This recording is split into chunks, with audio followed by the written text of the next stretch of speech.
தமிழக வெற்றிக் கழகத்தின் இரண்டாவது பிரச்சாரம் நாகைப்பட்டினத்தில் ஆரம்பித்து திமுகவை கடுமையாக விமர்சித்து தமிழக வெற்றிக் கழக தலைவர் விஜய் அவர்கள் பேசியிருக்கிறார். நீங்கள் வெளிநாட்டிற்கு முதலீடு கொண்டு வருவதற்காக சென்றீர்களா, இல்லை தன்னுடைய முதலீட்டை வெளிநாட்டிலே செய்வதற்காக சென்றீர்களா என்று கேட்கிறார். தமிழக மீனவர்களை காப்பதற்கு என்ன திட்டம் வகுத்திருக்கிறீர்கள்? இலங்கை தமிழர்களுடைய நிலைப்பாடு என்ன? நேரடி நெல் கொள்முதல் நிலையங்களுக்கு ஏன் குடோன்கள் கட்டவில்லை? என்ன சிஎம் சார் மிரட்டி பார்க்கிறீங்களா என்று நேரடியாகவே முதல்வர் ஸ்டாலின் அவர்களை சாடியிருக்கிறார். பிரதமர் மோடியோ அமித்ஷாவோ வந்தால் நீங்கள் கரண்டை கட் செய்வீர்களா குற்றம் சாட்டி இருக்கிறார்.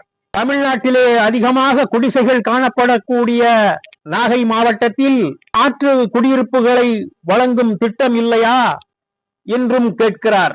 இந்த போர் முழக்கம் உங்களை ஒரு நாளும் தூங்க விடாது என்ற ரீதியிலும் பேசியிருக்கிறார். பெண்கள் ஆதரவோடு இளைஞர்களுடைய ஆதரவோடும் வந்திருக்கக்கூடிய மக்கள் சக்தியின் பிரதிநிதி, அரசியல்ல சில பேருக்கு நாம் ஓய்வு கொடுக்க வேண்டிய கட்டாயத்தில் இருப்பதனால் ஓய்வு நாட்களை நாம் பிரச்சாரத்திற்கு தேர்ந்தெடுத்திருக்கிறோம் என்று சொல்லுகிறார்.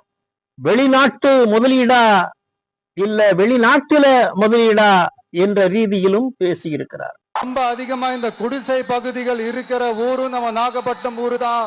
இந்த இலங்கை கடற்படையால மீனவர்களோட உயிர் எந்த அளவுக்கு முக்கியமோ அந்த அளவுக்கு ஈழ தமிழர்களோட அவங்களுடைய கனவுகளும் அவங்களுடைய வாழ்க்கையும் நமக்கு ரொம்ப ரொம்ப முக்கியம். வெளிநாட்டு முதலீடா இல்ல வெளிநாட்டுல முதலீடா? நெல்லு மூட்டையெல்லாம் மழை காலத்துல வெள்ளத்துல நனைஞ்சு நம்ம விவசாயிங்க எவ்வளவு வேதனைப்படுறாங்க. அரசியல்ல சில பேருக்கு நம்ம ஓய்வும் கொடுக்கணும் இல்லையா? அதனாலதான் இந்த ஓய்வு நாட்களா பார்த்து இப்படி செலக்ட் பண்ணோம். மக்களை பார்த்து சிரிக்காத, மக்களை பார்த்து கையசைக்காத. நேரடியாவே கேட்கிறேன், சிஎம் சார் மிரட்டி பாக்குறீங்களா?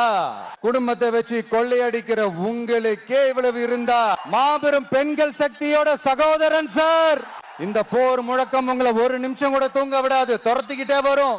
எப்படி இருந்தாலும் தமிழக வெற்றிக் கழக தலைவர் விஜய் அவர்கள் திமுகவை நேரடியாகவே குற்றம் சாட்டி வருகிறார் என்பதுதான் உண்மை.